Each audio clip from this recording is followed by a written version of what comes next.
Hey everybody, this is MTG Commander, and here we are with a deck whose general I'm not sure should be the one that's in charge. Because we have Gav, uh, Guru of the Spores, which I think is a great card in its own. We've got Teneb, the Harvester, and Carador, Ghost Chieftain. And you know what? I really like all three of these generals. Uh, of course, Teneb has already existed, but I really like uh, Gehav, and I really like Corridor. And one of the things I find in this deck is that the creatures in them and the deck itself really helps out all three of them. And I'm kind of split, and I feel kind of like confused a bit because I'm not sure which one is the one that's supposed to be uh, in charge. If you get my drift. So I'll just go through the creatures here for a bit. A lot of them seem to be kind of tokeny, countery, giving counters, tokens. I really like that they put Secure Tribelder in these. Um, they're good. They're a really key card for mana ramping. Um, I also like Scavenging Ooze. It's good, like I said, it's kind of like a low cost creature, but it gets the +1/+1 counters. Monk Realist I find hilarious. I just find his face like, I disagree. I am realistic about this shit. Like, he's hilarious. Um, yeah, so it just seems to be kind of a bit all over the place. I love Spawn Wraith. When this guy came out, I originally had made a deck with him that was really bad, but it was a lot of fun because if I could get it off, I'd get like hundreds of Spawn Wraith tokens, and those guys are just funny. They multiply. They're good. Um, the rest of the cards, there's not much that's just like, oh my god, this is great. Uh, I mean, Yavimaya Elder is pretty good too. I like this one, Squallmonger. Very good card. And if you can go infinite, deadly. Because, deals 1 damage to each creature with flying in each player. Doesn't even kill itself. Just kills other things for 2, colorless. And any player can play this ability, so that, I think, um, might not fit into the realm of this deck, even though I think it's a great card. I think that kind of group huggy aspect of like, oh, we need to take care of that Baneslayer. Let's use this guy's Squallmonger. Yeah. So I don't know. I just don't feel like it fits into the deck. Sigil Captain is great. Shriek Maw. I mean, there's some pretty legit cards in here, but there's nothing that incredible, I find. Celestial Force, eh, I'm not a big fan of it. I'm not a big fan of the other one, the red one that deals 3 damage during each upkeep. Symbiotic Worm is a great card, but like I said, a lot of the cards in this deck are tokeny and um, like pumpy, like giving +1/+1 counters and such. So I don't know how I feel about it. I'm really, really, really, really disappointed with Vishkal. He's way too overcosted. And unfortunately, I would have really liked to have another really good black-white general, and this guy kind of shattered those dreams for me to have. I was really hoping for something just simple, like a little aggro thing, flying, first strike, death touch, vigilance, I don't know, one of those things. But he's got a really cool power, and it fits with the cards. It fits with the generals, but I really don't find him very good. He's too expensive to be played as a general, and I find he fits into this deck very well, but I find he's not good on his own. And of course, here are 2 other creatures that, they're not bad. Like I said, I think this deck his creatures aren't as great, but that's just how they made it, and that's Here we fine. Are again with the artifacts. Darksteel Ingot, I've already talked about, it's a good card. Acorn Catapult, I'm not sure how I feel about this one. It's a fun card to say the least. It's a bit overcosted, I think, and I don't see its point in this deck.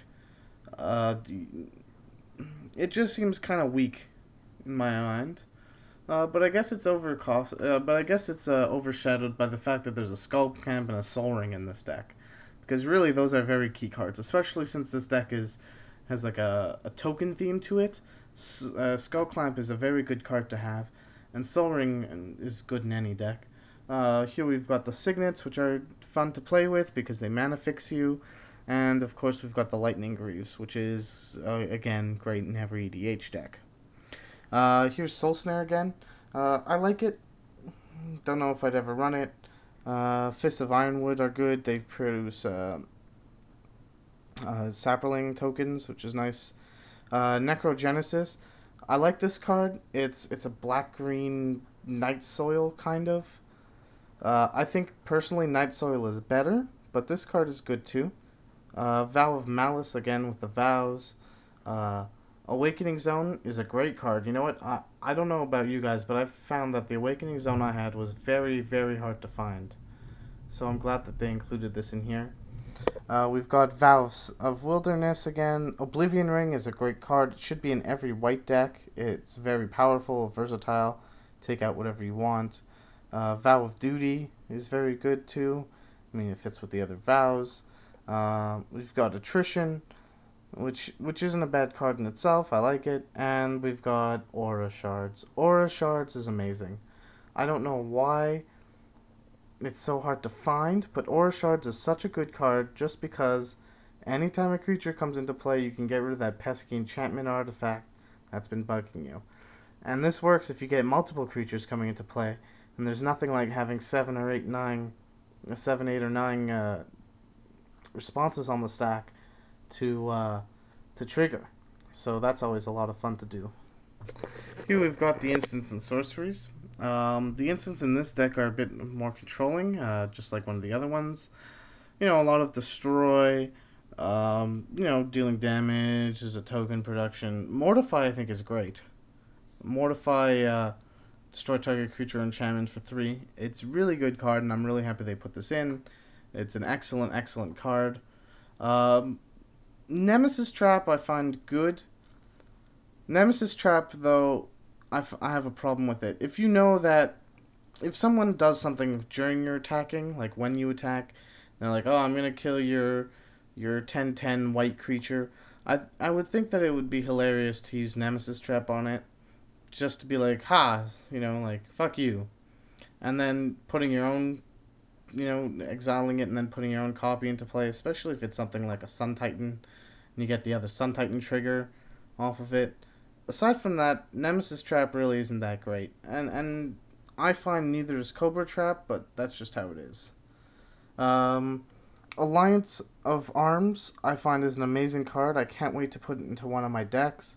It's really fun. I think it helps everyone out. The Joint Forces cards, I've liked them all, except maybe the blue one not so much, but still, I like the idea. The Joint Forces idea is great. Cultivate, which is great. Harmonize, draw 3 cards. Very out of color for green. It's more of a blue color, but I like it. Bestial Menace I find is kind of weak, but you know what? They made the deck pretty well. Hour of Reckoning is good in a token kind of deck, that just this is. And then there's Death Mutation. Death Mutation is a lot like Mercy Killing, which I think was a good card too. And then we've also got Hex and Stormheart, which I think is a lot of fun considering Here we have are 4 lands. units. We've got Command Tower again, which is a good one. This deck, and I find Teneb and these colors, the black, green, white, have a lot more land, or need a lot more kind of land to help out for mana than other decks do. I don't know why particularly. It seems like it wouldn't, but it does. It needs a lot more like mana fixing. So we've got Barren Moor, Evolving Wilds, the Bounce lands. Again with the Rupture Spire. Really don't like this one. Then we've got the Vivid lands. Vivid Marsh, Vivid Grove, and Vivid Meadow. These are really good, and I don't know why they weren't put into the Political Puppets decks. I mean, to get the white, black, blue ones. Because it's fun to get rid of all your charge counters and then go, oh, here's my useless land to your opponent. But making up for the Rupture Spire, I guess, is always the Temple of the False God. So I guess it's worth it. But I really would have liked a Reflecting Pool, or even a Reliquary Tower or something. Reliquary Tower is a pretty awesome card in EDH, better than any others. Any other Infinite Hand cards. except maybe Praetor's Council. And so these are the lands, and I hope you liked my video. Please comment, like, and subscribe, and I'll see you guys later.